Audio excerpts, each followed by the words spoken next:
Somebody recently asked me, they said, Ben, what's the difference between doing my reps fast and slow, and is one better than the other? So I said, obviously, better is a relative term. It depends on why you're doing what you do in the first place. But I'll put a video together talking about the pros and cons of lifting fast and slow so you and anybody else can make the best decision for themselves in terms of how they want to do their reps depending on why they're doing them in the first place. Now, the first thing you need to understand is what's called an intensity continuum. This basically just means that the heavier you choose to lift, the less conscious choice you have in lifting fast or slow in the first place. It's going to go slow by default because it's fucking heavy.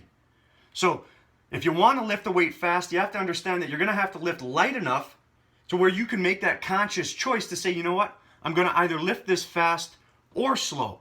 It's not just going to be slow by default. So if you do that, what's the difference between lifting fast and slow? If you want to lift the weight fast, the force applied needs to greatly outweigh the force required.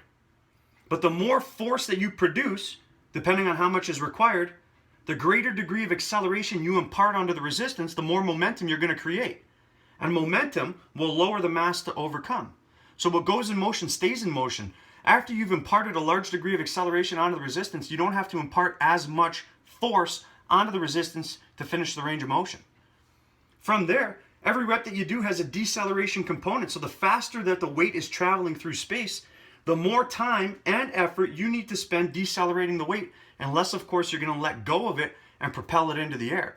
But if you're going to hold on to it because you're going to do another rep, you have to spend more time decelerating it, and this is going to lower the force that the muscles need to produce to perform the movement in the first place. So the average force output is going to be limited. It's going to be less. So even though you impart a large degree of acceleration onto the resistance initially, for the rest of the range of motion, the muscles don't have to do nearly as much work because the resistance is just carrying itself through space. So the rate of fatigue is going to be minimized because the muscles have an opportunity to essentially disengage to some degree. This will facilitate the regeneration of ATP, and you can make up for the lack of demand that you're imposing on your muscles by just doing more reps.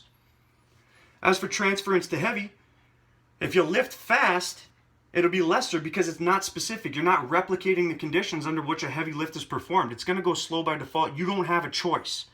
So if all you ever did was fast lifts and then you tested yourself to see how strong you are, you probably wouldn't be as good because you're not used to performing your reps under the condition that you're now trying to perform them.